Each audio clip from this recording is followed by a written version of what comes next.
It's time to announce a never-before-seen game drop. It's something completely new, and I must confess I'm very excited about it. It's something that helps you build really big structures. It's something that might make you create a completely new kind of relationship with an existing mob. And it's also something that makes it extra precious to journey through the Minecraft world together with your friends. And it all starts with a rather special and possibly quite sad new block you find in the Nether. More precisely, in the Soul Sand Valleys, around these familiar, odd-looking bone structures. But if you take a closer look, you might notice something you haven't seen before. It's a bit hard to tell from behind, but if you look from the other side, you will see a sad face that you probably recognize. It's a Dried Ghast.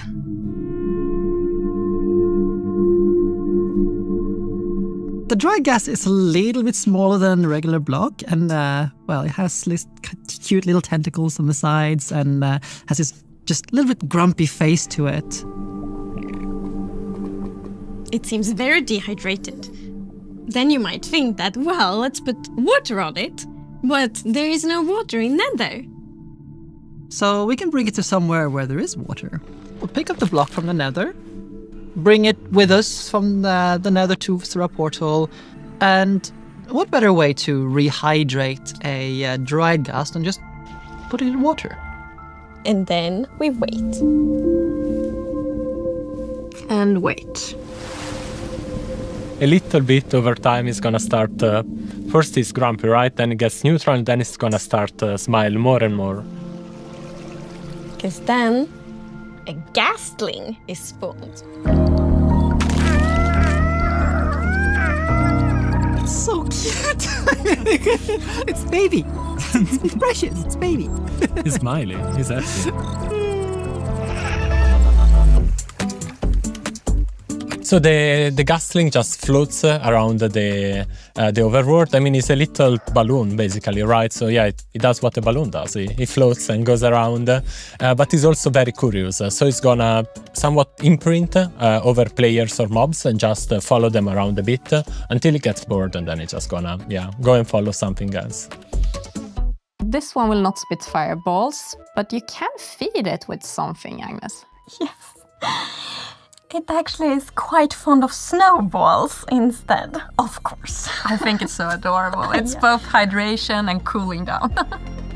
And when it grows up, it turns into yet another new thing, which is the Happy Ghast. Yeah, the Happy Ghast is friendly towards the player. It's gonna roam around, fly around. If the Ghast brings you fires, the Happy Ghast brings you smiles. There is one more thing you can do with Happy Ghast. You can fly on it. Which is obviously what you long for when you see your buddy flying around in the sky. You want to go flying with it.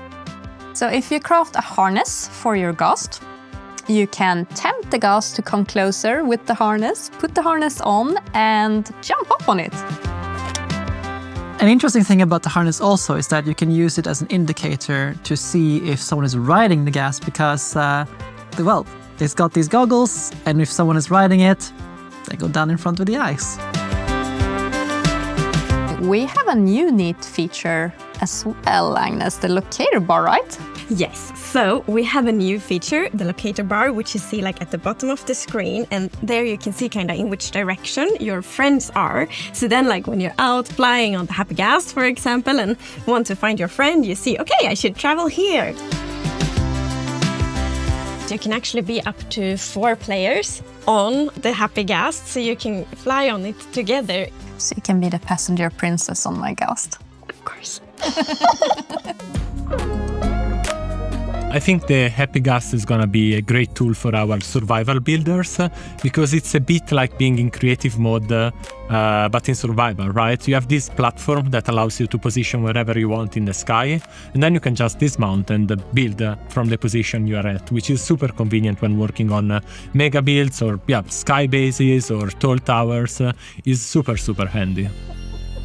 What I like is the opportunity we have with all these things. We have the Dried Ghast with all of its decorative implications, the Ghastling, which is livening up a base, which is just lovely. Then there is the Happy Ghast with all of the shenanigans you can do with the PvP, the construction, racing, and so many more things. Very soon, players will be able to try out these new features in snapshot betas and previews, and we are so excited to see all the feedback we're gonna get.